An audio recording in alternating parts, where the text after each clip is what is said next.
This actually worked out pretty well for us with last week doing 7 and 8 and then saving chapter 9 for this week because that's the only thing that we're going to do tonight is going to be chapter 9, magnetism, and this is a huge chapter. I don't think there's any other property that has had such a profound impact on society as magnetism, as you're soon going to see. I mean, if it weren't for the property of magnetism, electronics and electricity would not be what it is today. It's really that simple. So with that introduction, let's forge ahead with chapter 9, magnetism. After completing this chapter, you're going to be able to identify 3 types of magnets, describe the basic shapes of magnets, describe the difference between permanent magnets and temporary magnets, describe how the Earth functions as a magnet, state the laws of magnetism, explain magnetism based on the theory of atoms and electron spin, explain magnetism based on the domain theory, identify flux lines and their significance, define permeability, describe the magnetic effects of current flowing through a conductor, describe the principle of an electromagnet, describe how to determine the polarity of an electromagnet using the left-hand rule, define magnetic induction, define retentivity and residual magnetism, define a magnetic shield, describe how magnetism is used to generate electricity, state the basic laws of magnetism, describe how the left-hand rule for generators can be used to determine the polarity of induced voltage, describe how AC and DC generators convert mechanical energy into electrical energy, describe how a relay operates as an electromechanical switch, discuss the similarities between a doorbell and a relay, discuss the similarities between a solenoid and a relay, describe how a magnetic phonograph cartridge works, describe how a loudspeaker works, describe how information can be stored and retrieved using magnetic recording, and describe how a DC motor operates. I don't think we've had any chapter up to this point that has had so many objectives, and this just shows us the far-reaching hand of the property of magnetism. It's everywhere. All the magic that's done in today's society is brought to us really by magnetism. I'm not bragging about it. It's really what takes place. Magnets, natural, there's really several different types, 3 types. Natural magnet is derived from magnetite. And it just so happens that I've got a couple pieces of magnetite in my pocket. These are natural magnets, okay? It's like found in the Earth's crust. Here it is. So we'll pass this around and we'll let you play with polished magnetite, okay? So that's kind of cool stuff. So that's found in the Earth's crust, and it's just a natural magnet. Artificial magnet could be created by rubbing a piece of soft iron with a piece of magnetite. So if you've got a piece of soft iron and, I see you underneath the, what the heck are you doing under there? I'm creating an artificial magnet by rubbing a piece of soft iron with a piece of magnetite. And what it's going to do is it's going to pull that magnetic property off of the magnetite and transfer it to your piece of soft metal. Actually, that's a trick with a lot of mechanics, right? If you magnetize the tip of a screwdriver, it comes in handy for picking up things that you drop into odd places. Finally, the 3rd type of a magnet is an electromagnet. This is created by current flowing through a coil of wire. Basically, when we pass current through a coil of wire, we're going to develop a magnetic field. And in concentrating that, that's how we have an electromagnet. So electromagnets range in size from very, very small to, if you've ever seen like at a junkyard, a scrap yard, on a crane, they've got an electromagnet. You turn it on, it picks up a car or whatever. Actually, my favorite application, I'm a big James Bond fan. Remember that Jaws dude? It was like biting things like train cars and stuff, and they turned on the big electromagnet and boom, pow, he gets pulled right up to the ceiling on that. So that was a giant electromagnet. I'd hate to have your credit cards anywhere near that, as your credit cards have magnetic strips on it, and a strong electromagnet will probably desensitize those cards. Here's some examples of some magnets. Come in variety. It's my personal collection. Just kidding. This is torrid core, meaning it's a donut shaped. It's circular. This is a standard bar magnet. This would be like a horseshoe magnet because it kind of looks like a horseshoe. The thing to remember is that all these magnets are going to have a north pole and a south pole. Even that magnetite that we're passing around there, if you try holding it unusual, it won't even attach each other. Basically, the reason that those four pieces of magnetite are attracted to each other is because the north pole is attracted to the south pole of the other magnet, which is attracted to the north pole, the south pole of the other magnet. North and north ain't gonna work. Permanent magnets retain their magnetic properties. That's why they're called permanent magnets. Temporary magnets are only going to retain a small portion of their magnetic properties. That's why they're called temporary. Okay, and over time that magnetic field may deteriorate or be altered. So permanent magnet will retain the magnetic properties. Now this is kind of cool, and I'm sure it's no surprise to any of you. The Earth is a giant freaking magnet. Okay, and it has to do with the core of the Earth and then the crust, right? But we basically have a giant north pole and we have a giant south pole. The problem about the north pole and the south pole, I got to give you a geography lesson here. If I wanted to go find Santa Claus, where would I look and how would I get there? How could I navigate my way to this place? With a compass. And where am I trying to get to? Okay, so you want me to use a compass to try to get to the North Pole to try to find Santa Claus? To get to the magnetic North Pole. If I get to the magnetic North Pole, am I going to find Santa Claus? No. Nowhere to be found. In order for me to find Santa Claus, what am I going to have to do? I'm going to have to go to the True North Pole, or the North Geographic Pole. The North Geographic Pole, which is literally the top of the Earth. Anybody want to take a wild guess what the best way of getting up there might be? What's that? Well, I'm talking about means of transportation. Airplane. What's that?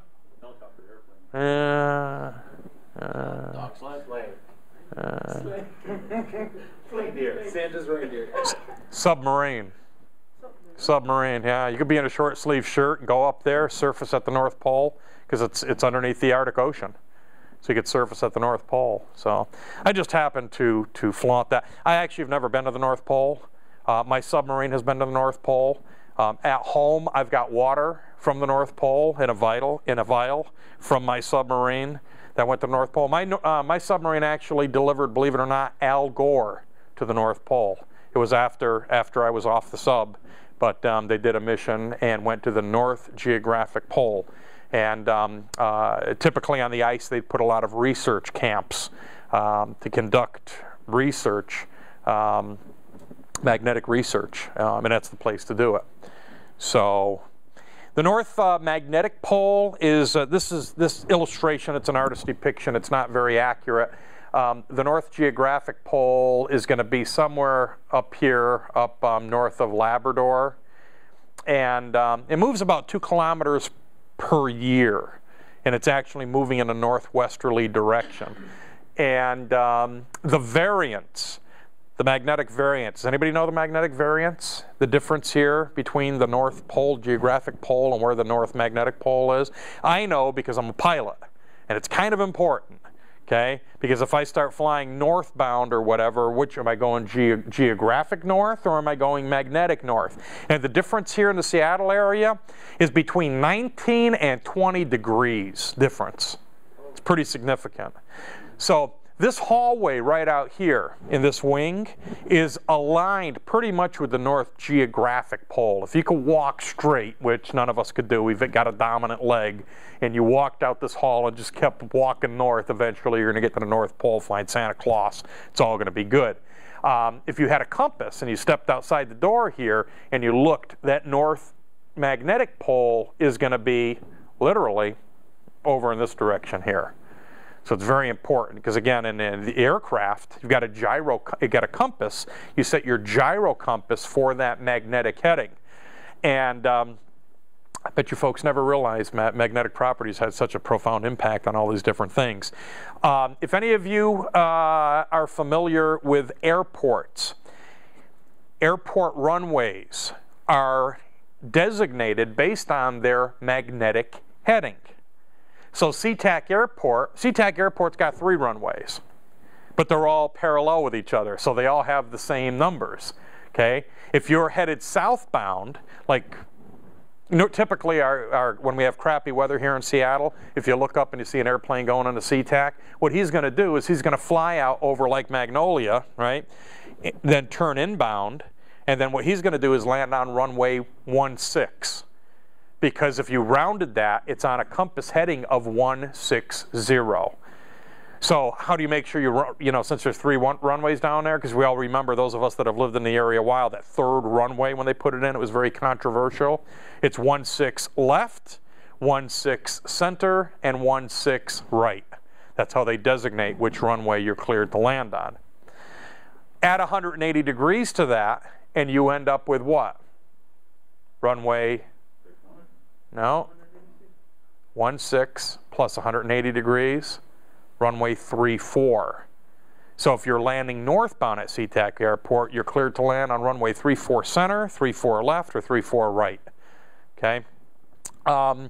Ironically, and the reason that they select runways is they do wind studies to determine where the prevailing winds are. You want to take off into the wind and you want to land into the wind.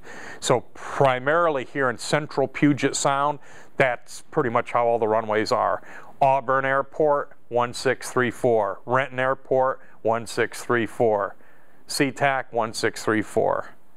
Boeing Field is a little bit different. It's runway 31 northbound, so there's going to be a slight variance in runway 13 in the opposite direction. It's just how the winds are kind of funneled there by the location of Boeing Field. But Renton Airport used to be runway 33, but because of that magnetic precession, what they've had to do is they've had to renumber. And you think, oh, it's no big deal. You send a guy out there with a can of paint and you paint a new number on the runway. It's not that easy. All of the procedures, all of the approach procedures, all of the publications, all of the databases all have to be updated. It's really a big thing. So eventually, all runways are going to have to change their number as that north magnetic pole continues to fluctuate. Why am I telling you this in an electronics class? A lot of you are going to go to work in industries that are associated with electronic navigation. And you got to know this. I mean, you don't have to memorize it. I'm not going to quiz you on this magnetic precession and the 19-20 degrees variance here in Seattle, but a lot of you are going to go to work in electronic navigation systems, and you need to understand the difference between the two. Make sense?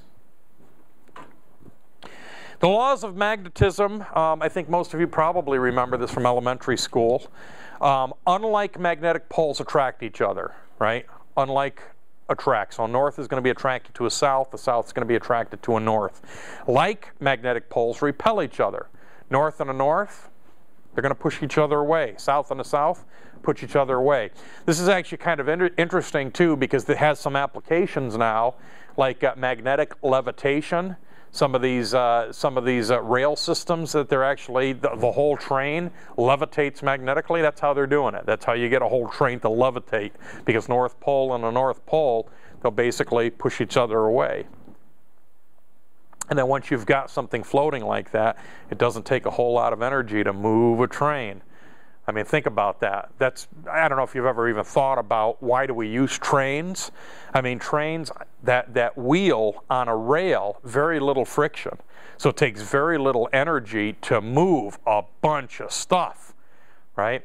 If you could kick it up even a notch further, I mean, we still have to overcome the friction of the bearings and the axle and the wheels on the track. Now, if you could levitate the entire train magnetically, then just give it a little push, and that thing's going to be able to move with hardly any energy. So these are a lot of the advancements that we probably want to stay tuned for, because in the name of efficiency, we're trying to play with a lot of this stuff. Color code for magnets. color code for magnets. Red is the color code that we use for North Pole. Blue is the color code that we use for the South Pole. So if we were going in search of Santa Claus and we got to the North Geographic Pole, how would we know we got there? What would we see? Bzz. There'd probably be reindeer, but what color pole would there be? Red and white. Red and white, very good. Red and white pole, we know that. Candy cane, right? If you're at the South Pole, what color would the pole be? Blue and white. Striped pole, right? I mean, if you got to follow that same tradition. If you're outside a place that has a pole that's red, white, and blue, where are you? Bingo. Excellent. Very good. I got students that just, same students that don't know what a barber shop is. I like the barber shop. That's how I roll. That's my thing. So yeah, that's the color code for magnets. Magnetism, the property of magnetism, can be traced to the atom. As electrons orbit the nucleus, they also spin on their axis. This electrostatic charge produces a magnetic field. So even these electrons are going to have magnetic properties. The direction of the magnetic field is the same as the electron's direction of spin. So even at a subatomic level, we're going to have properties of magnetism. Ferromagnetic materials, ferro meaning materials that contain ferrite. This is the stuff that will rust. Okay, if the metal will rust, it contains a high amount of ferrite. So any ferromagnetic materials are materials that respond to magnetic fields. Any of you have magnets at home stuck to your refrigerator? Okay, your refrigerator is made out of a ferromagnetic material. If it were not painted, it would rust, plain and simple. If not, the magnets wouldn't stick to it. It's actually the old trick too, if you're going and buying a used car or whatever and you're looking for Bondo, right? Put a magnet over it, and obviously if it sticks, you know that's all original with no Bondo. You know, you all of a sudden get to an area and that magnet doesn't want to stick. Don't try this with a Corvette, of course. Corvette is fiberglass. And actually with all the cars now, with all the plastic on them, magnets aren't going to stick well to plastic. Atoms combine into domains or groups. When unmagnetized, the domains are random. This is what we're looking at here in this illustration. This is random domains. Okay? This is an unmagnetized piece of ferromagnetic material. As soon as we magnetize it, watch, this is kind of cool. Boom! When magnetized, the domains align in a common direction and the material becomes a magnet. So if you've got my magnetite that we're passing around and you rub a screwdriver up against that, this is ultimately what's going to happen. You're going to align those domains and it's going to become magnetic. What was the difference between a ferrous and non-ferrous metal again? Ferro contains ferrite, and that's the iron content that makes stuff rust, basically.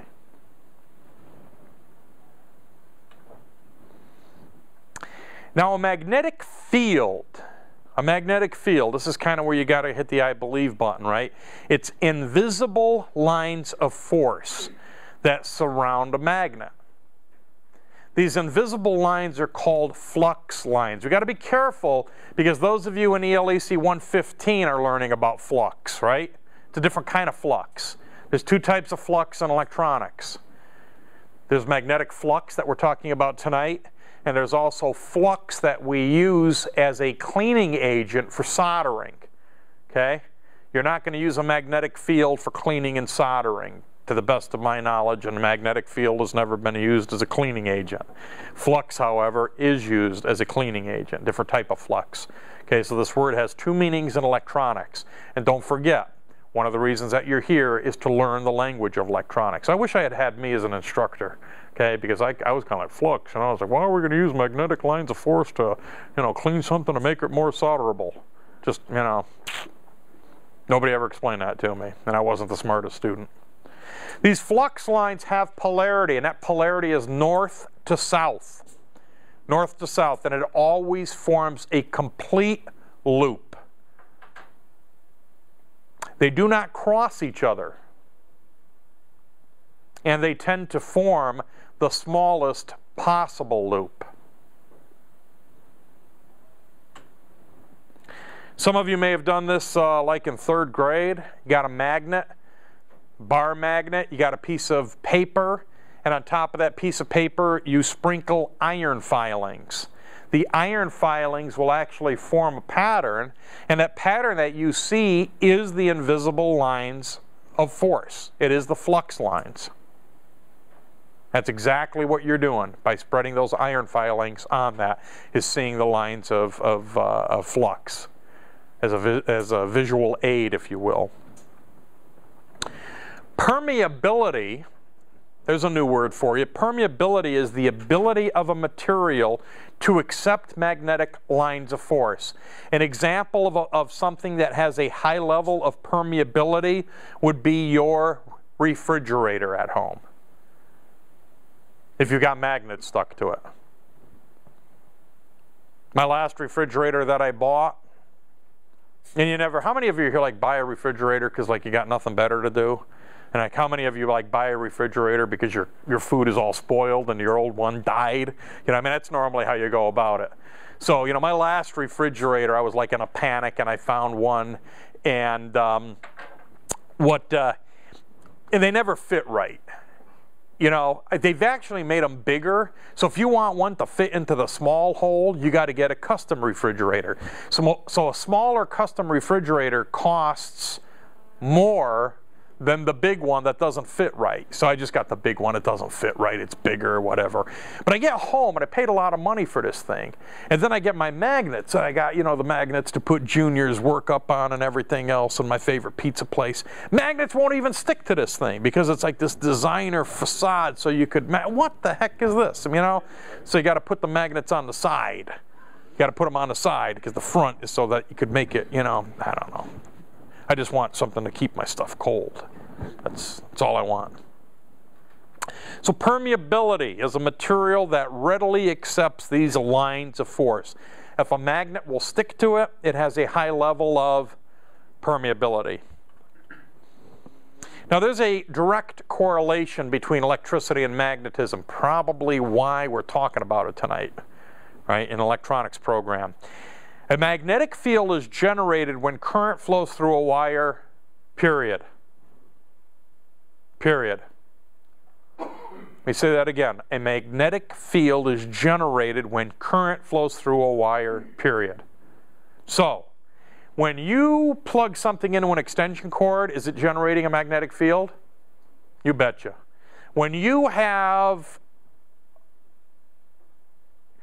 connect a speaker up to an amplifier and you've got current flowing through that wire to the speaker, are you generating a magnetic field? Yeah. Okay. Anytime current flows through a conductor, you generate a magnetic field. So, if you could see magnetic fields and you had an energized piece of equipment, you would see all of these lines of flux that are being formed by simply turning a piece of electronics on.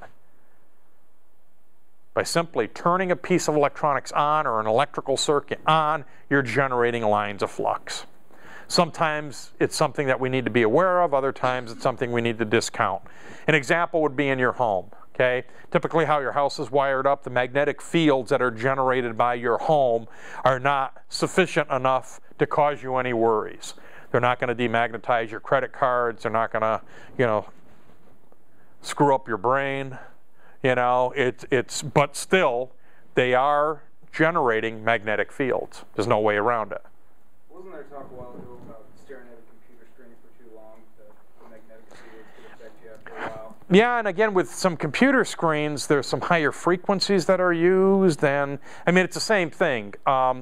Is it harmful or harmless? I don't know. there's also some laws on the books about building schools underneath power lines. You know, so if there was nothing there, why are there laws on the book about that? You know, I've never had an interest of, well, my only interest of living underneath a power line would be able to perhaps tap into that magnetic field and lower my power bill, which of course would be illegal and not above board, and I would never do that. But I never really had a whole lot of interest of like living underneath power lines, you know, because it's just an unknown. You just don't know, because those high voltage wires, they move a lot of current through it. I mean, you create huge magnetic fields. I don't know if you realize this, but if you get a fluorescent tube and you go underneath a lot of these high voltage wires, you could excite the gases inside the fluorescent tube and light it up. Look, Mom, it's lighting up with no strings attached. So if it could ionize gas inside a fluorescent tube, you know, what's it doing to your, you know, I don't know about you. You know, but I've had a pretty good life. I got a lot of good memories. I do not want to scramble those memories. So I'm going to keep my brain away from magnetic fields and anything else that will alter some of these fond memories that I have from my youth. My journeyman told me that exact same thing. My mom was going to buy a house by power lines. And he said, well, go out there with a fluorescent tube and hang it up. And if it lights up, she don't want the house. Yeah, yeah. So this is exactly what it would look like here. We have current flowing through a conductor, and we're going to generate this magnetic field around the outside.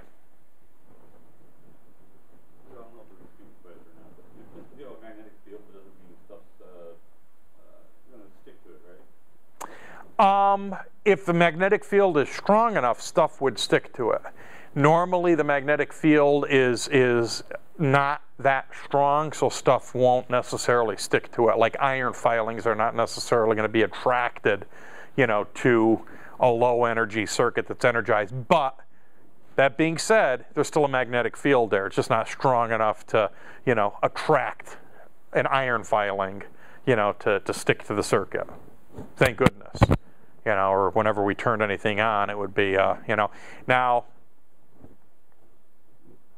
yeah, it would have to be a significant enough field to attract, you know, current to do that. The current going through it would have to be sufficient enough to create a big enough magnetic field to attract an iron filing. Electromagnets, composed of many turns of wire close together. Because as I just said, one piece of wire may not be strong enough. What happens if you get that and then you wrap it around again? Now you just doubled it. You do it a third time, you tripled it. Fourth time, quadrupled it. The math is simple.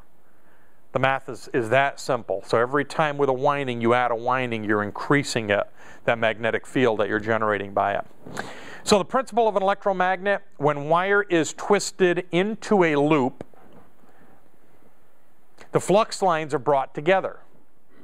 The flux lines are then concentrated at the center of the loop, and we establish a north and south pole.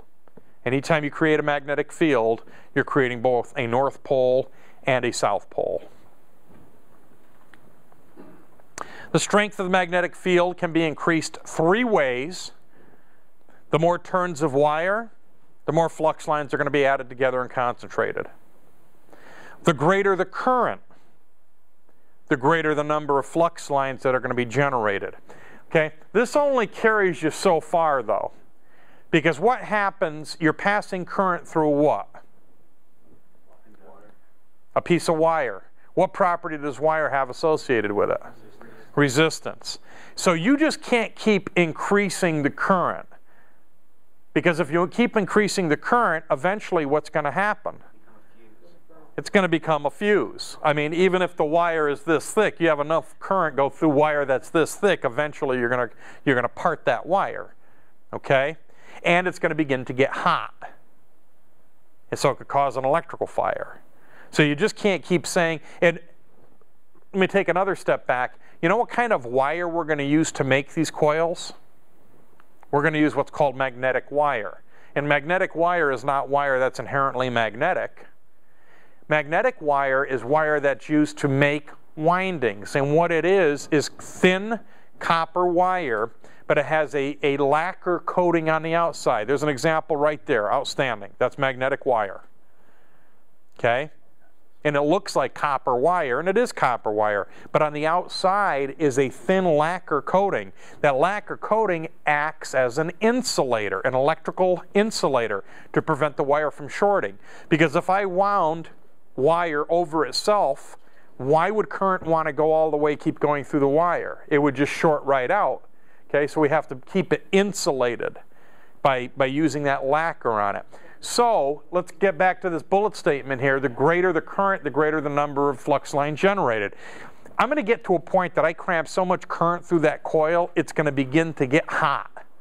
If any of you have ever done paint removal, you know that paint removal, when you're using a heat gun, works really, really good for removing paint. It works good on removing lacquer too. So once you have too much current go through that coil, you're going to compromise that lacquer coating, and that's the end of your coil. By the way, if any of you have ever smelt a coil, that's the end of the coil. By the time you smell it, it's over with. You've already compromised the integrity of it. It'll never work right again. Transformers, motors, coils, any of that stuff. Any of that stuff. If you smell it, if it gets that hot, forget it. Another way that we could increase the magnetic field is we could insert a ferromagnetic core into the center of the coil, usually iron. Iron has a high level of permeability. By putting it into the center of the coil and then wrapping the coil around it, it's going to enhance the magnetic characteristics. So by putting in a ferromagnetic core, it's going to enhance the characteristics. Now, magnetic induction is the effect a magnet has on an object without physical contact. The effect a magnet has on an object without physical contact. This is the cool thing, and I think some of you were playing around even with these magnets here, right? And how they're not even touching, but yet it's having an effect on the other magnet. That's magnetic induction. Residual magnetism is the magnetic field that remains when an object is separated from a magnet.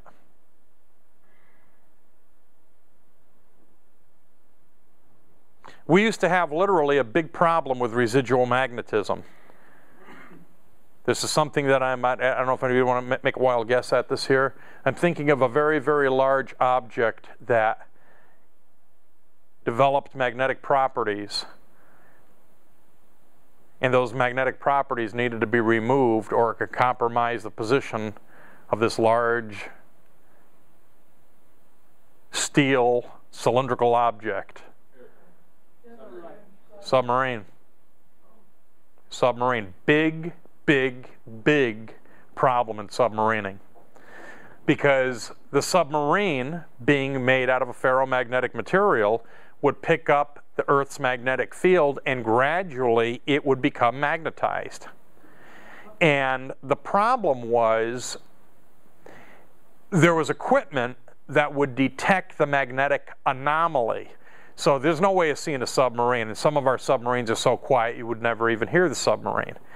But if you're flying in an anti-submarine warfare aircraft and you pick up a magnetic anomaly, a large submerged contact that's creating a magnetic variation, chances are you found a submarine. So this is exactly what, if any of you ever go up around Whidbey Island and you see those the big 4-engine turboprop aircraft, P3s. No, not those. Those are AWACS. Those are like airborne command posts. The P3 Orion is a submarine hunter, and off the back of it, you'll see like this little thing that looks like a stinger, and that's what that is called MAD gear, magnetic anomaly detection. So when you're flying around, typically what they just wouldn't be looking for a magnetic anomaly. What they would typically do is have a circular scan radar. So when they stick up a periscope, all of a sudden they get a blip, blip. If it's a good radar operator, that's all it takes, are two blips, and then he'll shut the radar down.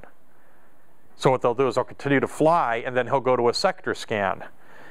Okay, so from a circular scan, blip, blip, then he'll shut it off. then he knows where he's looking for because he saw it on the radar screen. He'll go to a sector scan, right? A sector scan is back and forth like this. So then off it's going to be then he'll shut the radar off. And then he'll drive his cursor over to where he had that contact and hit enter. Autopilot will bring the airplane to that point in the ocean. And then the operator is looking at the MAD gear. And then all of a sudden they start to get a magnetic anomaly. At that point they pop a flare out over the target. If you're at war, at that point the aircraft is going to go into a bank, start to open the bomb bay doors, fly right over that point, put a torpedo in the water. It's a smart torpedo. It's going to find the target and blow it up. That's how you die in a submarine in a combat situation. Okay? The only thing that we would know, my job was to detect that, so I was good at picking up the blip, blip. But again, the good guys, the good operators, two sweeps and they'd pick you up. The British came out with a radar that basically 400 miles away could spot a beer can floating in the water. So it's kind of like when I saw that technology come out, I'm like, I think it's time for me to move on to a different career. Because if this turns into a shooting war, we're dead really quick. Really, really quick. So, to get rid of this residual magnetism, if any of you are into boating or fishing and you ever have the opportunity to get on Hood Canal, don't get too close to the submarine base because they have gunboats and stuff and it's all restricted area. But over at the submarine base in Bangor, they've got a giant pier. It's a degaussing pier. And what they'll do is pull an entire Trident submarine into it and pull off that magnetic field and get it back to just an unmagnetized piece of steel. But over time, that magnetic field will build up again and it needs to be stripped off periodically, or you're going to have a real profound magnetic signature. Ship can't do that itself, though. It has to go to a dock and have it removed. Correct, yeah. How long does it take for it to build up? If I told you, I'd have to kill you. A lot of it depends where you operate to and what the magnetic, I mean, if you're doing a lot of stuff up north and there's some stronger magnetic variants, you're going to pick that up a lot quicker. Is that stuff really classified on how long it accumulates? Oh, yeah.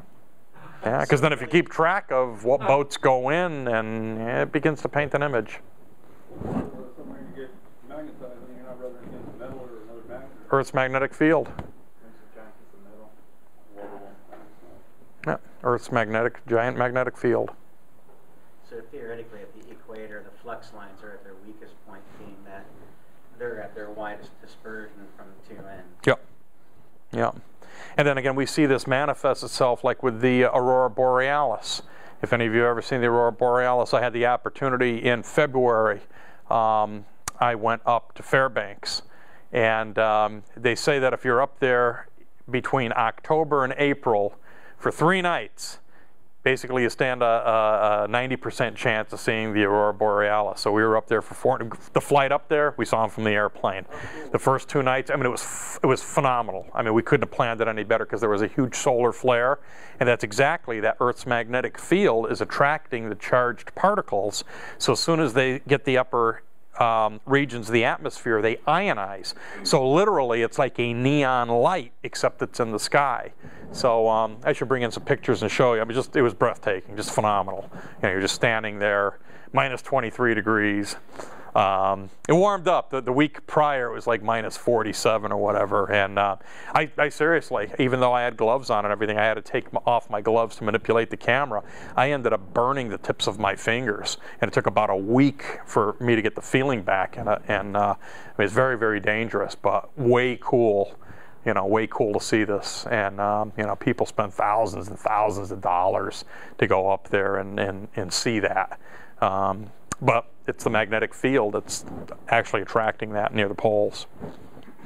Retentivity is the ability of a material to retain its magnetic field after the magnetizing force is removed. So unfortunately, a submarine hull has a high level of retentivity, and that magnetic signature, you want to strip that off because it's not desirable to have a submarine magnetized.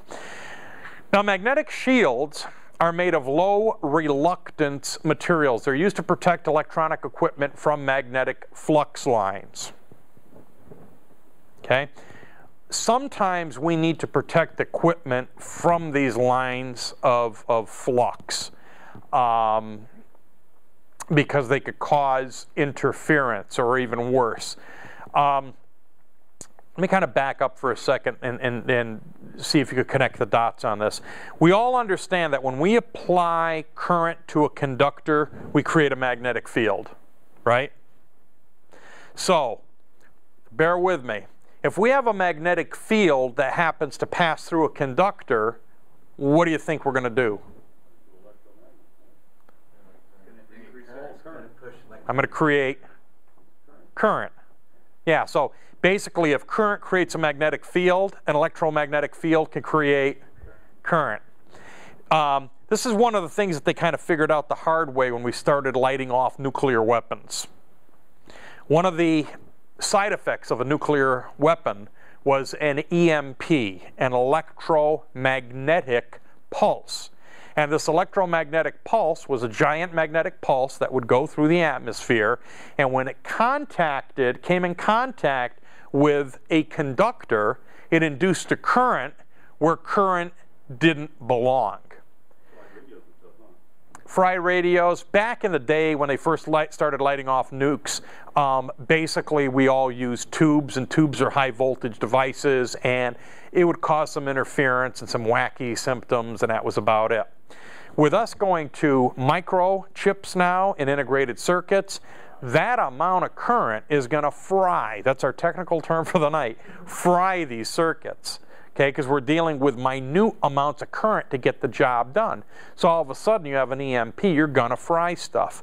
And quite frankly, it really concerns me. I know enough about this where, you know, basically if you had, you know, everybody's afraid of a dirty bomb and everything, and yeah, that's really bad news. But I tell you what, one strategically placed high altitude nuke going off over the central U.S. is going to totally wipe us out and send us back into the Stone Age.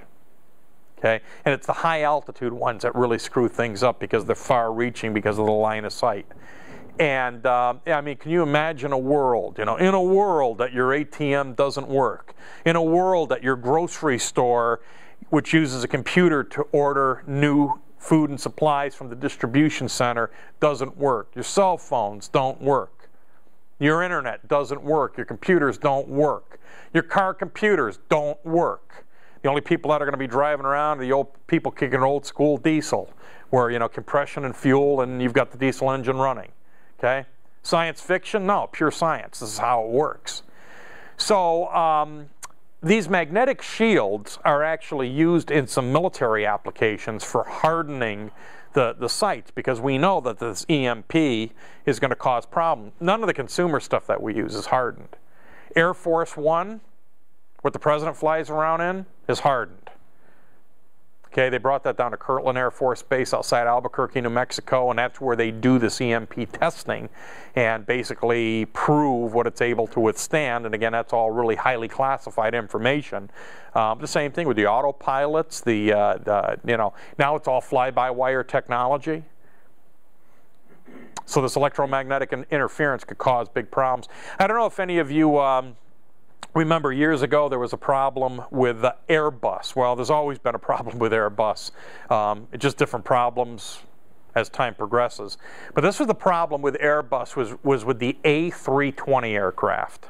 And the A320 was the first commercial aircraft to use what was called fly-by-wire technology. And it's actually funny, I like messing with people that are flying on it. A lot of people don't realize that up in the cockpit, there's no control yoke like this on an A320. They're flying with a joystick. And, you know, the pilot's seat, and he's got the instrument panel in front, and right off to his left here is a joystick. And that's how the pilot, captain, has got his on the left, the co-pilot's got his on the right. So there was an air show that they were doing a flyby. And what happened is the airplane died to the symbolic low pass, and then kept going and going and going right into the trees at the end of the runway, and there was a huge fireball and explosion, and a bunch of people got killed. But there were a bunch of people, including the pilot, that survived. And he was like, man, I don't know what happened. You know, I was pulling up the whole time. The aircraft was not responding. So in basically the investigation, they determined at this big air show in Europe, there were military aircraft that were present. And they had their high energy weapons fire control radars turned on. And they think that high energy got into the computers and basically put current where current, and it got confused. So he's pulling up on the stick, you know, to pull up and, you know, dip the wing, and, you know the maneuver. At least I know the maneuver. It's a classic maneuver. Instead, he's pulling up and just right into the freaking trees. You can look that up on YouTube, A320 crash, and, you know, they very well documented crash. They added a lot more magnetic shielding to it. Boeing's first airplane to dabble with fly-by-wire was the 777, and it was kind of a gamble. Military aircraft have used it for years, but military aircraft are kind of a different animal. You know, if you got a problem in a military aircraft, you know, eject, eject, eject, pow, you punch out, and, you know, you live to fight another day. In a commercial airliner, you got hundreds of people behind you. There's no eject, eject, eject. It's like you got to ride it out and you fix the problem. So Boeing's first airplane with fly-by-wire technology was the 777. And believe it or not, it was kind of funny because Boeing opted for standard controls, not the joystick. They could have done a joystick, because basically the standard controls are controlling the equivalent of a joystick, but it makes a pilot feel like they're kicking it old school, and they're not kicking it old school. They're still putting in inputs that create small currents to feed a computer, and then the computer controls the control surfaces of the aircraft. So in a lot of cases like that, suffice to say, you reckon Boeing's got some really good magnetic shielding on their flight control systems, fly-by-wire? Absolutely. It's to prevent current from being where current doesn't belong. And any time there is a magnetic field, you run the risk of putting current where current doesn't belong. So would like a lightning strike? Absolutely. Okay. Absolutely. And that was actually one of the other problems, too, that Boeing had. You know, every commercial airliner statistically gets struck by lightning once a year. So next time you go on your dream vacation or whatever you got on that airplane, suffice to say that airplane was probably struck by lightning in the past year. As Boeing went to, and for most aircraft it's not that big of a deal, because what happens is when an aircraft is struck by lightning, it follows what's called skin effect, and that current passes over the skin of the aircraft. I mean, it could scare the dickens out of you if you're on board. It's going to be a big, you know, and in some cases fireball coming through the cabin, and, you know, it's going to scare the dickens out of you, but it's not going to bring the airplane down. One of the manufacturing trends now with aircraft, though, is not to build airplanes out of aluminum, it's to build it out of composites, okay? If you're using carbon, they're not always using carbon, they're just using various composites. So one of the things that they're doing on aircraft now, especially control surfaces, flaps, ailerons that control the roll of the aircraft and such, these would typically be made out of composites. So you get struck by lightning, it's quite simple. The lightning gets in there, has nowhere to go, it blows the control surface apart. Not good if you're in the airplane. Okay, because now you're going to lose control because you don't have the ability to control the aircraft anymore. So what Boeing actually started doing is that by basically putting in a conductive layer into the composites, so that will allow current from a lightning strike a place to dissipate.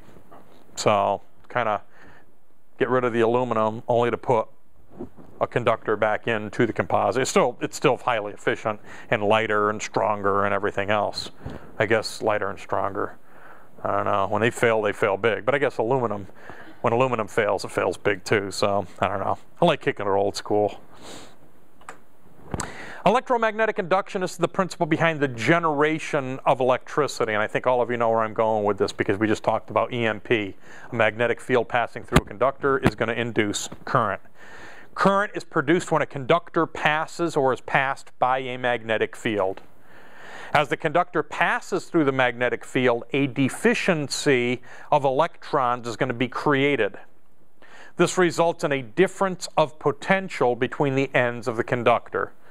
So again, if you've got a long piece of wire, you pass a magnetic field through it, you're going to induce current. Many years ago, I think the space shuttle conducted an experiment like that.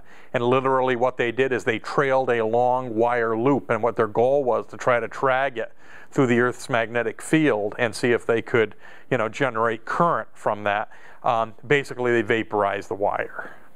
That's how much current they generated from the Earth's magnetic field. So if there was a way of harnessing the Earth's magnetic field as a generator, you know, our energy woes would be over. But I don't think there's a, you know, adequate way of harnessing it at this point.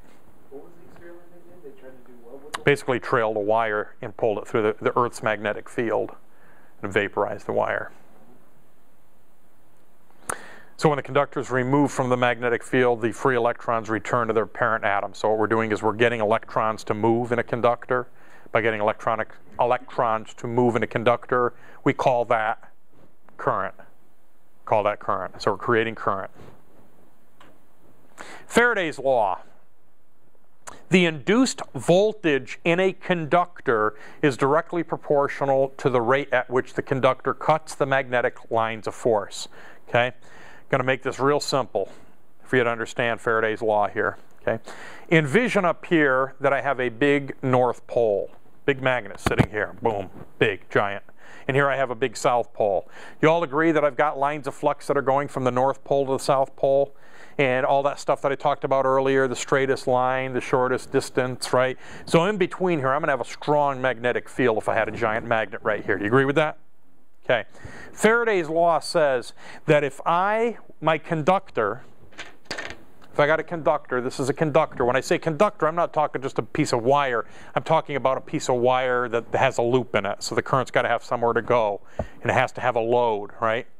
If I get this and I move it perpendicular to the lines of flux, I'm going to generate my maximum amount of current because I'm doing what? I'm cutting the lines of flux. If I get the conductor and I move it parallel to the lines of flux, nothing's going to happen. I mean, nothing is going to happen because the lines of flux are going north pole to south pole. So me with the conductor moving it like this all day long, nothing's going to happen. All of a sudden I move it like this, I'm moving it right through those lines of flux, perpendicular. So I'm going to get maximum effect of cutting those lines of flux. So that's, in essence, Faraday's law. Now what would happen if you move that more towards the north or the south end of that? It's me cutting those lines of flux. So I'm still going to have a strong effect by simply cutting it. Now, if I'm doing it at a 45-degree angle, what am I going to be doing? I'm really half effective. It's not this, and it's not this. It's going to be half at 45 degrees. Faraday's law. My wife still got him. But I'm cutting it at a 45-degree angle, so I'm not cutting the maximum lines of flux. By cutting it at 90, I'm getting the maximum out of it. So that's Faraday's law. This here, don't try this in your car on the way home. Somebody will think you're like doing gang signs or something, you know. Yo, I'm an electronics student. Yo. This is called the left-hand rule. And the way that this thing works is that your finger points in the direction of flux. Which way does flux go? Which way does flux go? From where to where? Positive to negative? East to west? Bzz, bzz, north to south. I said that earlier, right? Flux goes north to south. North pole, south pole. So this means north to south. That's the direction that the flux is pointing in. Make sense? My thumb is going to point in the direction of motion. So as an example, let's go back to me with this, wielding the yardstick here.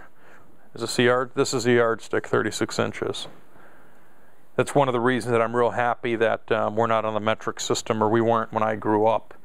Because having attended a Catholic church for school for a period of time, the nuns, if the nuns had been equipped with meter sticks as opposed to yardsticks, there's a good chance I wouldn't be here with you today, okay? Because that additional 3 inches would have been just enough probably for them to connect. And yes, I was beaten by the nuns. Anyway, so I've got a north pole here, a south pole here. Remember that, north here, south here, okay? So that means the lines of flux are going which way? North to south. So I got to do what?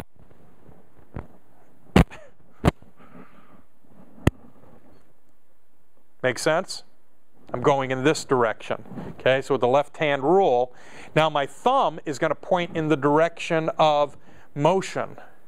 So this means the conductor is moving down through this scenario. And if that's the case, If that's the case, my middle finger is pointing towards me. Which way does current flow? This is not a trick question, folks. Negative to positive. So that means I am positive with respect to my finger, negative to positive. Current's going to flow towards me. Okay?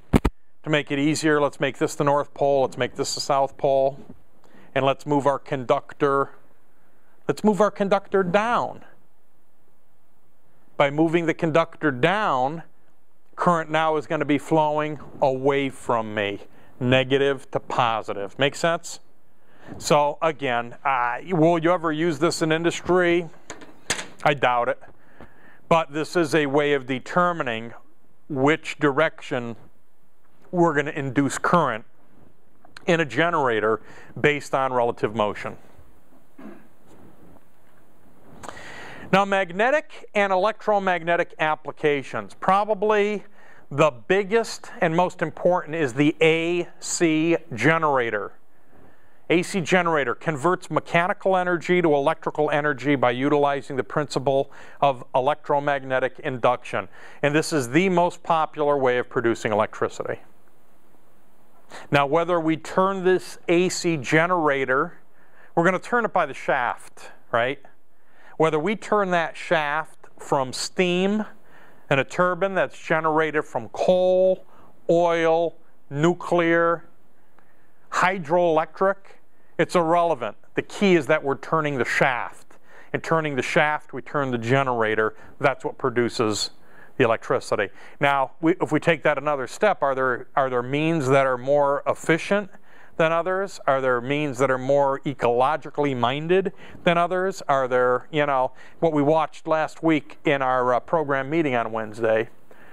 I mean, even that dude, you know, who was, you know, pretty much a tree-hugging kind of guy saying, hey, I've rethought nuclear, you know, and although nuclear is dangerous and it's something we need to be aware of, you know, polluting the environment with coal is worse. So things for us to think about. But the key here is by turning that shaft, we generate AC electricity with an AC generator. This is how it works. This is how an AC generator works. And the thing that I want to point out to you here is that these are the magnets. And these magnets could be permanent or they could be electromagnets. They could be permanent or they could be electromagnets. As a matter of fact, this is exactly what is taking place in your alternator in your car. Okay? In your alternator in your car, are those permanent magnets or are they electromagnets? Does anybody know? Alternator in your car, which produces voltage for us. It's a generator. Are they permanent magnets or are they electromagnets? Are they electromagnets? That's my question to you. What's that? I'd say they're natural magnets. No. No? No, because there's you have power going to it. And what do you call that? If some of you have ever played around with an alternator, you might remember. As soon as I say it, you're going to know if you've played around with it before. It's called your field windings. Your field windings. Your field windings produce an electromagnetic field. This is why if you know how you could push start a car? You could push start a car if it's dead. You could push start a car if it's dead. If your battery is totally dead, you're not going to push start a car. Some of the older VWs are different magnetos, different system. Okay, different on my aircraft. My aircraft doesn't have a system like that. It has a magneto. So if I get that prop rotating, I'm creating a spark that will support the combustion process. Okay. Like a kickstart motorcycle. Kickstart motorcycle. So, your car, if your battery is totally dead, if you remove your battery and try to push start your car, pop start it, it ain't gonna work. Okay? If your battery is kinda dead, not enough to crank the starter, but enough to go click, click, click, click, click, that's probably enough to create enough of a magnetic field so when you push the car, pop the clutch, start the combustion process, get the engine turning, immediately you're going to start to increase the voltage to these windings. So these windings could be I don't really know of any applications that use permanent magnets here. Most all use windings. The same thing for a power generating plant, like at Grand Coulee Dam. They got to start off with a little bit of voltage to create the magnetic field and then get the generation process going. They're not permanent magnets. Okay, so this loop of wire, this is an artist's depiction, this loop of wire has a light side and a dark side. This is just so you could see it for the purposes of illustration. But this here is actually a loop of wire. The loop, the armature here, is connected to these slip rings. These slip rings allow the armature to stay connected 360 degrees of the rotation. So if we look at this right now, North Pole, South Pole, North Pole, South Pole, the armature right here, with the winding here at the top and the winding at the bottom. Is the winding right now parallel to the lines of flux or perpendicular to the lines of flux? Parallel. It's right at the top. You see how it's right at the apex here, the top? So right at this moment in time, it's parallel to the lines of flux. How much current do we generate when we're parallel to the lines of flux? Faraday's law. How much? 0. And look what we're generating right here. 0. When we rotate that armature now, we're going to rotate it. We're going to connect the shaft to this, and we're going to blow on it and make the shaft turn through a wind turbine, or we're going to steam and rotate the shaft through a steam turbine or whatever. But when we rotate the shaft now, how many degrees have I rotated it from my peak? 90. So right now, is the armature parallel or perpendicular? Perpendicular. What does Faraday's law say?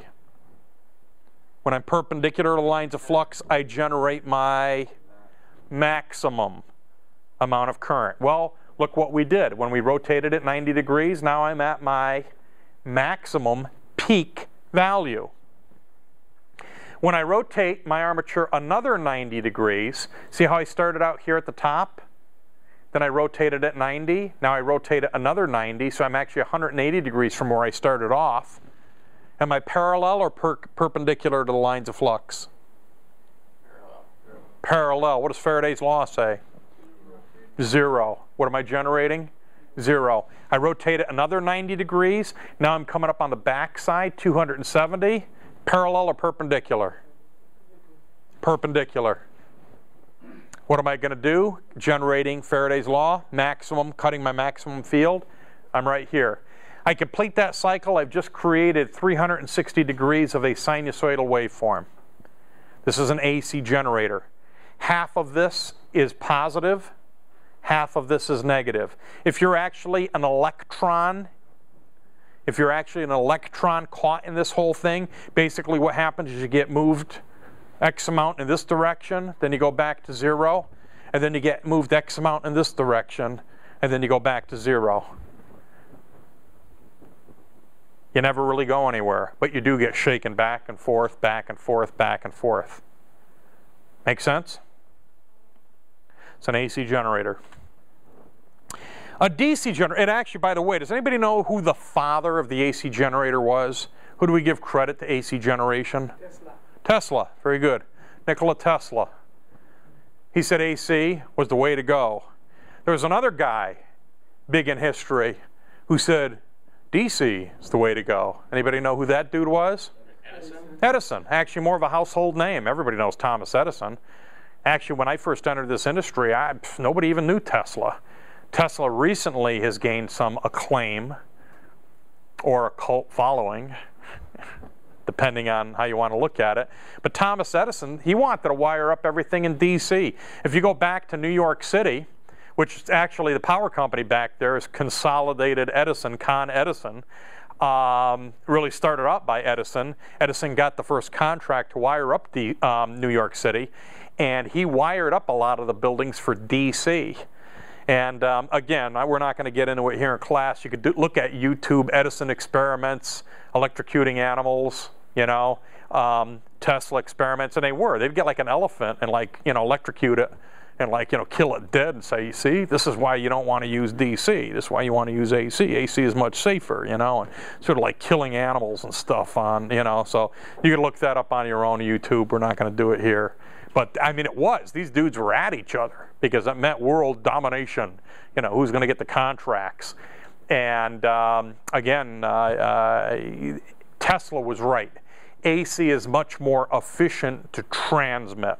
We'll talk about that later on. So DC never really caught on. But a DC generator, this is how what a DC generator looks like. Again, you've got an armature, but note here, as we rotate this, we're coming in contact here with, this is called a commutator. And the commutator only makes contact for 180 degrees. So what happens is, as we rotate the armature through, we're going to generate a positive pulse. Then what's going to happen is we're going to break that electrical connection because the commutator only makes contact for 180 degrees. And then what we're going to do is harness another positive pulse. So it's positive pulse, positive pulse, positive pulse. It's a definition of DC. Definition of DC. AC is half positive, half negative alternation. This is positive, positive, positive. This is almost like a battery. Not quite. This is a pulsating DC, as where a battery would be constant DC, created chemically. So the big thing you need to remember is that an AC generator has slip rings, and it maintains contact for 360 degrees of the rotation of the armature. A DC generator has a commutator, and it maintains contact for 180 degrees. But the same principle is applied. We're either cutting the lines of flux or we're not. Now, a relay. A relay. Anybody here have any experience working on any relays? Okay. Relays are popular. And they still are popular because for handling high amounts of current, it's still a very viable way of control. A relay is an electromagnetic switch that opens and closes with an electromagnetic coil. So real simple. With a relay, I create an electromagnetic field with a coil. What I have is an armature above that coil, and that armature has a contact on it. And it has a spring that basically, when the electromagnetic field is energized, it pulls the armature down, making an electrical contact. When I de-energize it, it has a spring that opens it back up. Energize, makes electrical contact, de-energize, opens up the circuit. Or I could do it the opposite way. I could be making electrical contact, and when I energize the electrical circuit, it's going to open the circuit. Relays also could have multiple ganged contacts, so when I energize it, I'm opening and closing a bunch of contacts. But a relay is an electromechanical switch. It's using electromagnetism to move that armature up and down.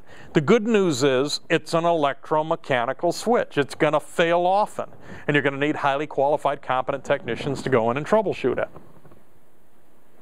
It's called job security. They replace that with something that's solid state. It's not going to need to be replaced. So as long as there are relays, there's stuff for us to fix. We use relays when it's desirable to have one circuit control another circuit. Typically one low power circuit controlling another high power circuit. These lights would be an example, although I don't know if we've got a relay integrated in. I know that there's a relay that's integrated with a motion sensor. So when the switch is energized, that motion sensor, you'll actually hear if you walk in here and the lights are off, especially over here, you'll hear the click with that obnoxious. Somebody's looking for a project, rewire this thing to keep that thing from ever shutting off when you're in the lab. It becomes pretty obnoxious.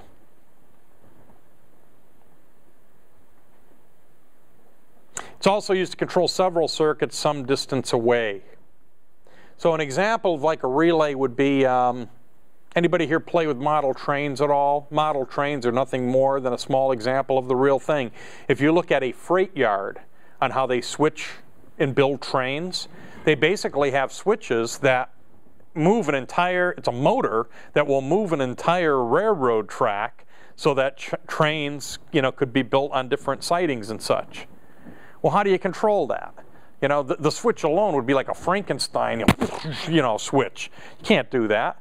Typically, in a switching yard, you'll have up in a control tower, a small switch that they throw that sends a small signal out to a big relay that ka-chunk makes connection and allows all that current to flow and turn the motor, which boom switches the track.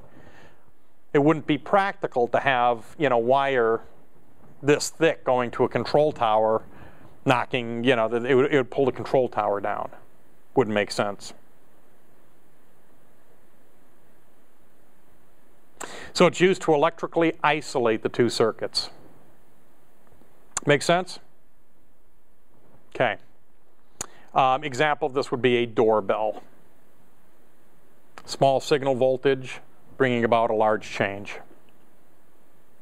Large change is you getting woke up out of a sound sleep because the delivery man's outside delivering a package.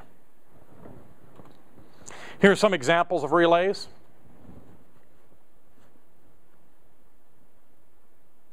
Some of these relays are actually encapsulated so they could be put in a explosive environment, because when you open and close that contact, what are you doing? There could be a spark. There could be a spark. So if you're working at an oil refinery, you probably don't want that spark. You want that spark to be contained, so it's going to be in a sealed relay. This one right here, you can probably see the contacts. There's two contacts here, and that thing is going to open, close, big sparks.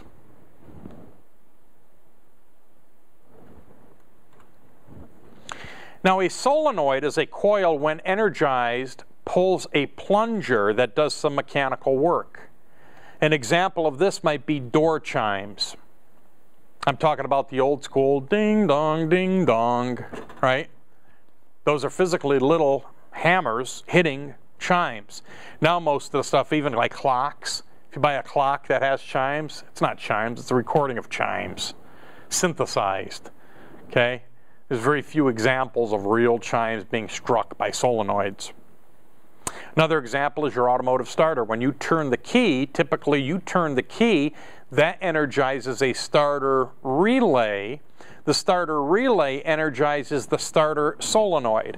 The starter solenoid on your car is probably about the thickness of this laser pointer, and on the top is going to be a big piece of metal that when you energize it, it's going to pull that metal down and make a big electrical connection. That big electrical connection basically takes all of the energy from your battery and dumps it into your starter. There has to be physically a lot of metal present to make that electrical connection. So a relay has a moving armature. A solenoid has a moving plunger, a moving core, if you will. If any of you have ever played a pinball machine, the flippers, solenoids. When you hit the button, the flipper, it's energizing a solenoid. That solenoid is attached physically to the flipper that's going to move back and forth, energize, de-energize, energize, de-energize, energize, energize, de-energize. Pinball. Anybody here like pinball? It's the bomb. It's pure. It's the pure game.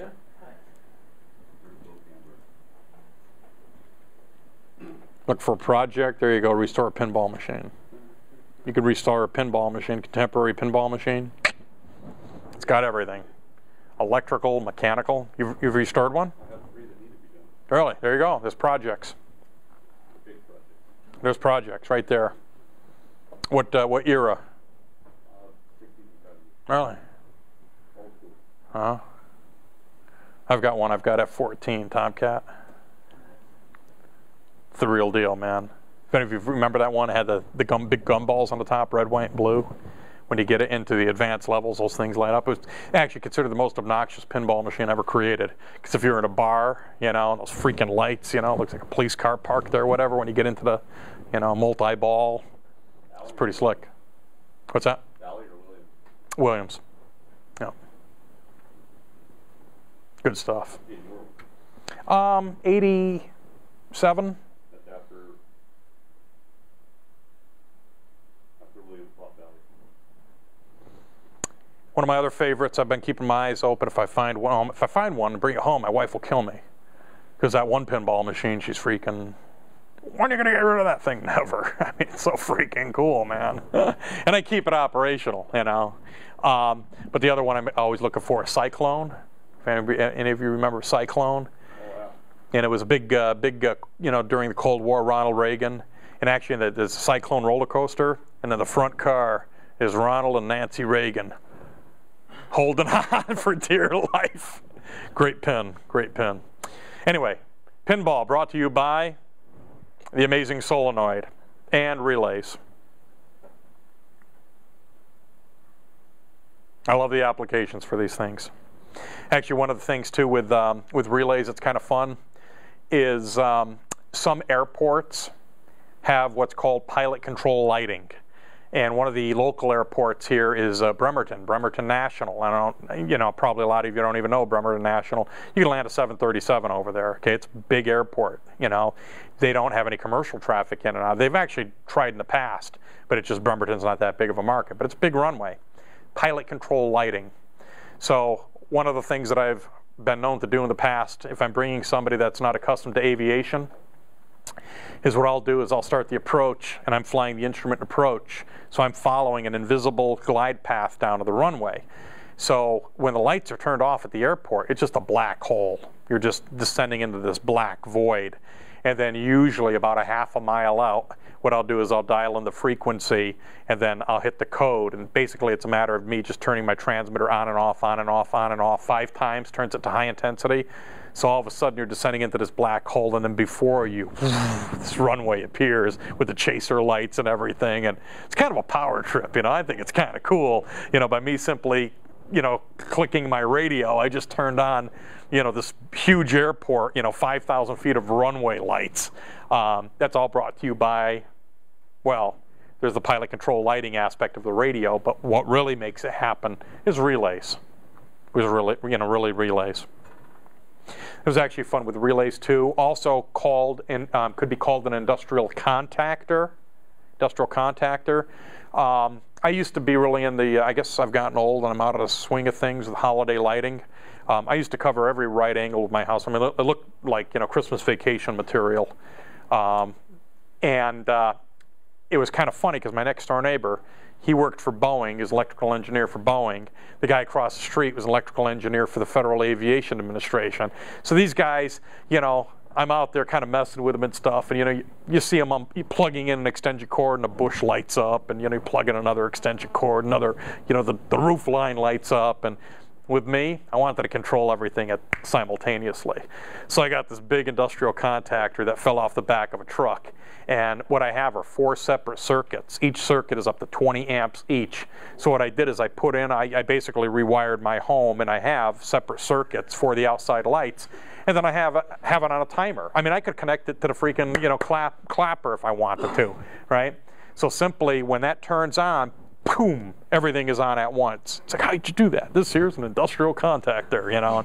It's kind of a cool system.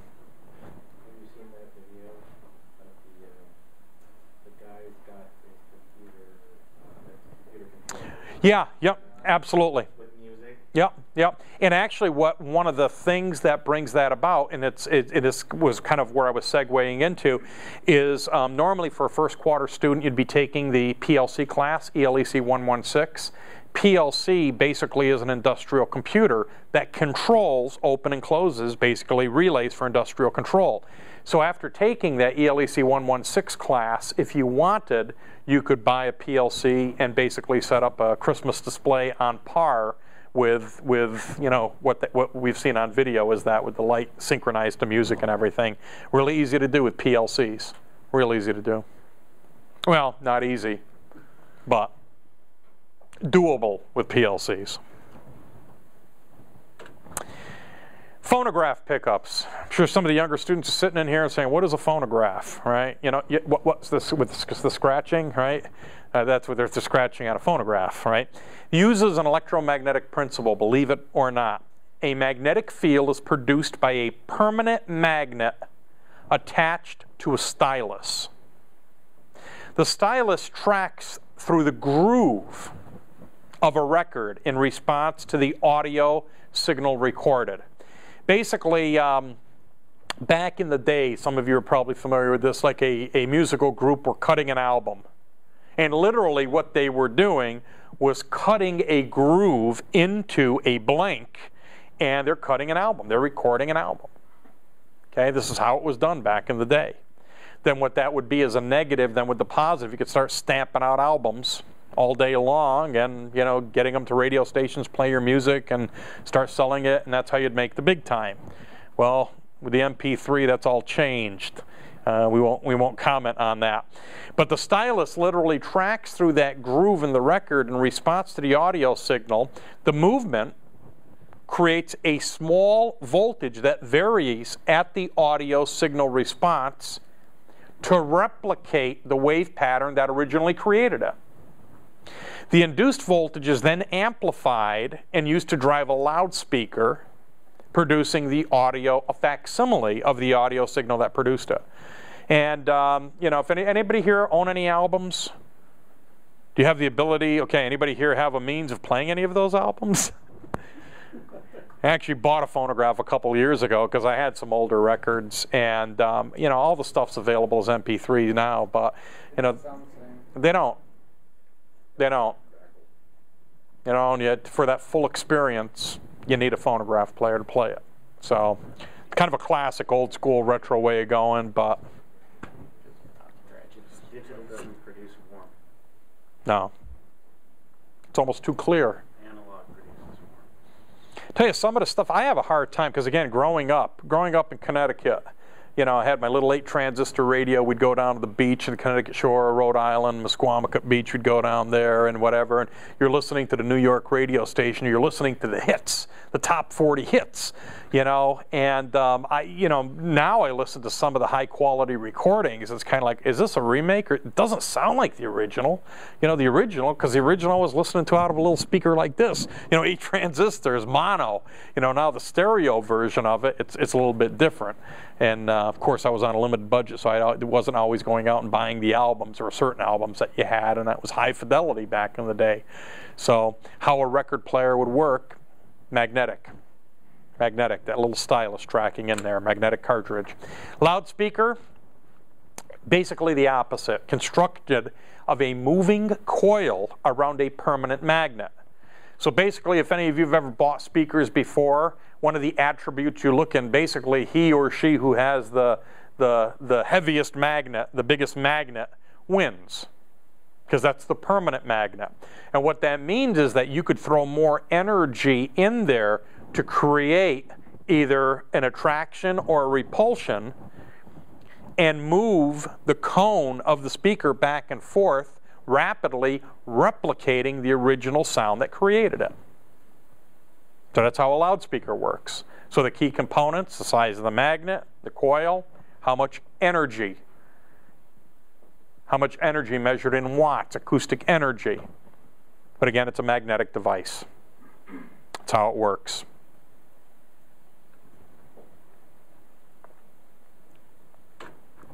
Magnetic recording uses the electromagnetic principle to store information. A signal is stored on tape or disc with a record head to be read back later with a playback head.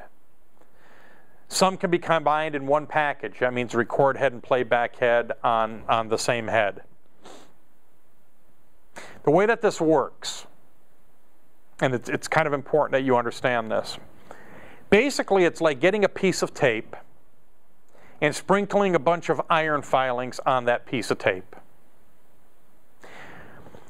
By passing that tape over record head, when I speak into a microphone, I'm creating a signal in the wire.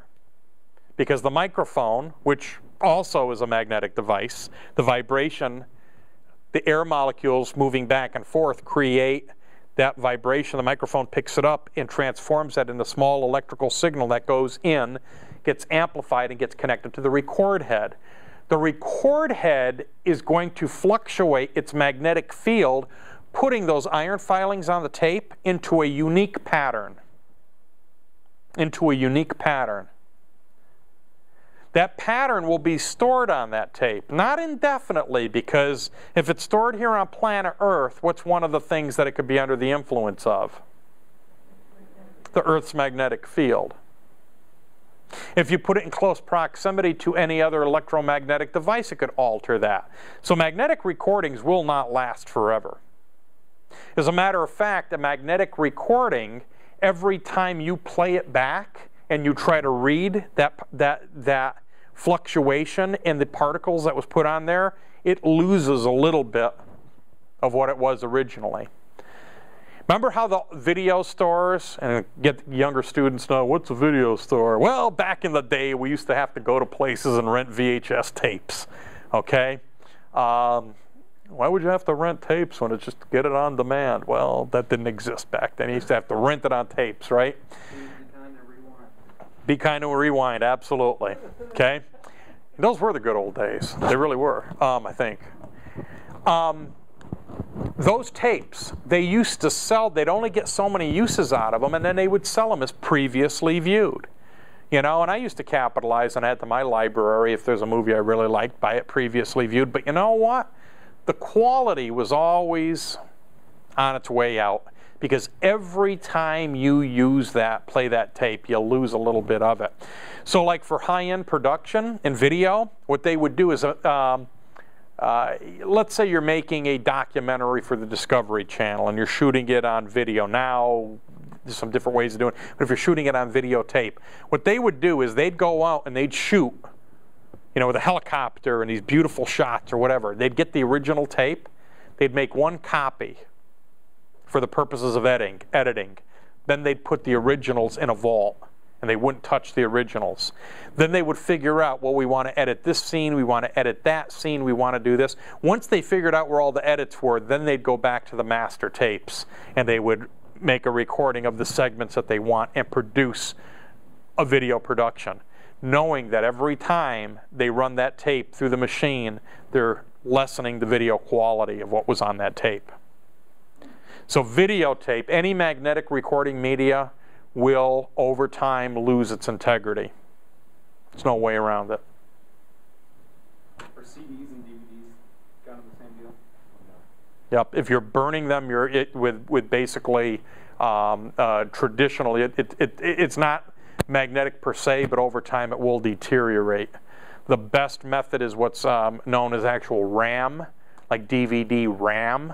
And that's for archival purposes. You want to, do DVD RAM. So that's one of the problems that I actually, as soon as they had a DVD burner that was on the market that was reasonable, like VHS to DVD, because when my kids growing up, I shot a lot of home movies and stuff. And over time, I knew those tapes were going to diminish. Every time I watched them, those tapes are going to diminish. So I got them and then transferred them. But to be honest with you, I should have transferred them to DVD RAM, RAM. And it's kind of a niche thing, but that's going to last the best, and it won't experience degradation. All these other forms of media, even if you're burning your own DVDs, they will degrade over time. So the way that magnetic tape works, that tiny gap between the ends of the core is a magnetic field. A piece of material covered with iron oxide, basically iron filings, is pulled across the record head, magnetizing it. Information is written in a magnetized pattern. To play back or read the information, the material is moved past the gap in a playback head. The magnetic field induces a small voltage into the coil winding. When amplified, the information is reproduced. And this really revolutionized the recording industry, being able to, I remember back in the day, I'm dating myself, but wow, could actually own a cassette recorder, and I could speak into a microphone and record my voice on magnetic tape, and then you could put it in and at a later date and hear yourself. Wow, that was really the big deal. Now, we have cell phones that we talk into and digitally record that. Examples that used this technology on tape would be cassette recorders, video recorders, reel-to-reel recorders that were used in a lot of production studios and such. Floppy disk drives. Floppy disk drive is nothing more than a disk with particle on it, with iron particles on it. And believe it or not, hard disk drives. If you've got a hard drive in your computer, it's using the same technology. A little bit better? No, a lot bit better. Okay, because now you could go out and buy a terabyte drive for $49, and the reliability of that data is extremely high. And if it's properly maintained, you're really not going to lose integrity of that data. And that's really, as far as I'm concerned, that's the best method of storage. My wife and I really enjoy amateur digital photography. And when we go out and shoot something, when it's on the card, we're at risk. As soon as we plug that card in and we copy it to one drive, my primary drive, okay, then what I do is I mirror that on a secondary drive, and I mirror that on a tertiary drive. And I also pay for a service to go back to that primary drive and back it up off-site. Okay? Let me tell you, in the middle of February, right, I fly to Fairbanks, Alaska, minus 23 degrees to see the Aurora Borealis to get some pictures. I don't want to lose those pictures because my hard drive fails. So I want to make sure I have backups to backups to backups. So as long as you do that, you're good. With me just transferring a home movie to a DVD, I could lose integrity of that over time. If it's backed up digitally on a hard drive and you could, again, mirror that, then you're good. DC motor operation depends on a principle that a current carrying conductor placed in and at right angles to a magnetic field tends to move at right angles in the direction of the field. Basically what we're saying is if we could rotate a shaft and create DC, why can't we apply a voltage to a winding and create motion? So the difference between a DC motor and a DC generator is perception. Most cases they could be used either way. It's actually one of the things that they use for power management over at the Grand Coulee Dam. I don't know if any of you go recreating over in central Washington. You ever go camping or anything out there? It's really amazing. If you have a chance to go out there, this is stuff, again, they were thinking about in the early 1900s. Okay? You got the Columbia River. They built a dam on it. Not just any dam, the Grand Coulee Dam. Okay? And what they did behind the dam is they created Lake Roosevelt. For the purposes of irrigation and to store energy during low demand times, what they did is they have the generators turn. You can't stop the Columbia River. It's a river. You're going to kill all the fish. So you can't just shut the river off. You got to keep the water flowing. But if it's low demand time, get that, harness the electricity, then with the electricity, drive pumps. And they pump the water from Lake Roosevelt up to Banks Lake. Banks Lake, very popular for water skiing and recreating. Banks Lake goes to feed agriculture, and then during peak demand times, what they could do is turn it backwards and catch the energy flowing back to Lake Roosevelt, producing energy, and then catch it falling back into the Columbia River and harnessing it twice. So basically you're using the water to store the energy by simply pumping it to a higher elevation during that low demand time. Brilliant. Brilliant. You know? And again, they figured this stuff all out in the early 1900s. So that's what they've got between Lake Roosevelt and Banks Lake, basically are motor generators that you could turn either way, and either you turn it backwards, pump the water up, or catch the water falling and generate electricity. Those giant pipes that are off to the side over there. Yeah.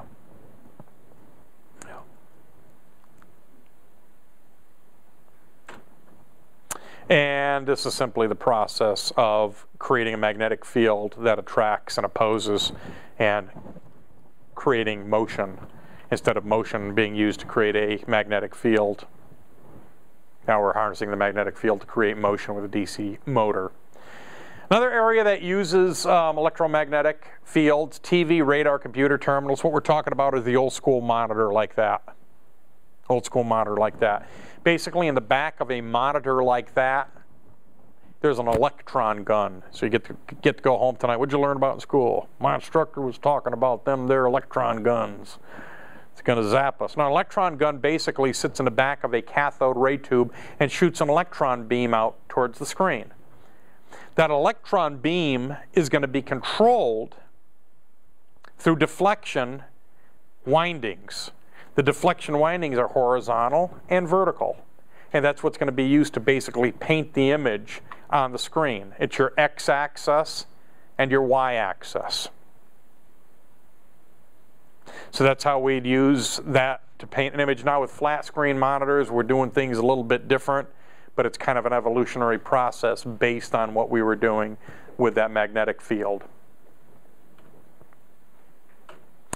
In summary, we talked about magnets, natural magnets, unnatural magnets, artificial magnets, and electromagnets. Come in many shapes and sizes. Big thing to remember, unlike poles attract, like poles repel. Two theories of magnetism, electron spin and domains. Flux lines are those invisible forces that we can't see. You know, this lecture wouldn't be complete if we didn't talk about, anomalies. You've all heard of the Bermuda Triangle, right? Well, science or science fiction? I mean, they've got some really good hard evidence of magnetic anomalies that occur there. So if you're navigating solely by compass and you encounter unusual magnetic fields, or you're flying an airplane that's, again, has a gyro compass in it, it could cause problems, big problems for you, magnetic disturbances. There's actually, on aeronautical charts, they put down areas that have big magnetic disturbance areas that they're used to. The Bermuda Triangle is one of them. It's actually one of the things that's kind of interesting too, that I see a lot of these like ghost hunters using, is equipment to basically sense magnetic fields. And there's a school out there that basically says that spirits possess this energy, and this energy manifests itself as a magnetic field. So if you have sensitive enough equipment, and I don't know, anybody watch any of those shows on TV? I've watched enough that something's going on. Something's going on, and actually, quite frankly, I think we're very naive if we only believe what we could see with our five senses. So I think there's probably some truth in some of this stuff. We talked about the magnetic field, determining direction of flux lines. We talked about electromagnets, strength, polarity, retentivity, electromagnetic induction. We talked about Faraday's law, right? Parallel, perpendicular. We not only talked about the left-hand rule for generators, but I gave you a specific warning of not doing that in your car on your drive home,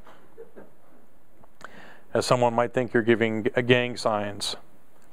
We talked about AC and DC generators. Big thing to remember about an AC generator, right? Slip rings. DC generator, commutator.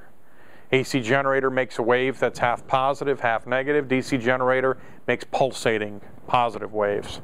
Relays, basically electromechanical switches. A moving armature, or a series of ganged armatures, contacts on armature. We talked about how we could use this for doorbells, solenoids, phonograph pickups, loudspeakers, magnetic recordings. And then finally we talked about DC motors, and yes, meters. That DR's involved meter movement is nothing more than a permanent magnet and a coil. When you pass current through that coil, you either attract or oppose, causing the needle to move. And then finally we talked about the electron beams created by electron guns, which are in the back of a CRT. It's how we used to create television signals, radar displays, oscilloscopes, and computer terminals. Anybody have any questions on anything that we covered in this chapter? There's a lot of new terms to familiarize yourself with this. Less math, more remembering new terms. Question? This doesn't have to do with this topic, but do flux lines in here have anything to do with the flux capacitor and Back to the Future? I have the flux capacitor in Back to the Future. I have no idea what that is, and I probably wouldn't recognize it, you know, if I saw it. So yeah.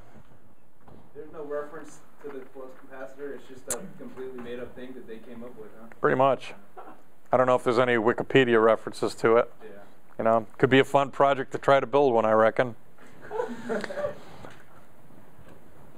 wondering, you know, one of the things, you know, CRTs are called cathode ray tubes, but it's really the electron beams that do it. So why wouldn't they call it the electron beam? Well, you guys are stumping me tonight. I don't know. That's what they've always caused it. Yeah, it should be like an electron beam tube, cathode ray tube. Cathode sends out an electron ray, and it's a vacuum tube, cathode ray tube. Electron beam. Yeah, I don't know. Got me. Good question. Yeah, let me tell you, if I was the Pope of electronics, all of this stuff would have been called something easier or simpler. You know? Some of the stuff you just got to hit the I believe button. But suffice to say, like say magnetism, it is really, really critical. That's actually one of the things too that I don't know if you, I can't confirm or deny, but the movie Hunt for Red October, you know, that was basically a hydrodynamic drive that was based on magnetic field. And, you know, you could look at that and say science fiction, science or science fiction. I, of course, cannot comment on it. But if you research that type of technology, the Japanese, of course, is an island nation. They're very dependent, and always have been dependent on trade. They've played around with that technology on barges to see if they could, you know, move a barge using this, you know, hydrodynamic drive system. And, you know, again, it's not mainstream, but they've played around enough with it. So. I heard that, yeah, I would think that, you know, it might be possible to think it's really silent, but it basically sends up a flare in the magnetic field because you're creating such a huge magnetic disturbance that it's not going to make the sub any more invisible. And to be honest with you, you know, and I haven't rowed a nuclear submarine in over 20 years. I know that we had submarines out there that were so quiet you wouldn't hear the submarine. What you would hear is the submarine blocking biological noise behind it. So it's like if you had something big going past your ear, you know something is there because it's blocking the sound. So, I mean, that was 20 plus years ago. So we've never had a problem keeping quiet and keeping things real quiet. But performance is another issue. See, if you want to go fast underwater, you're going to make some noise, and that will give a give you your tell basically. So, any questions? Any other questions, comments, concerns?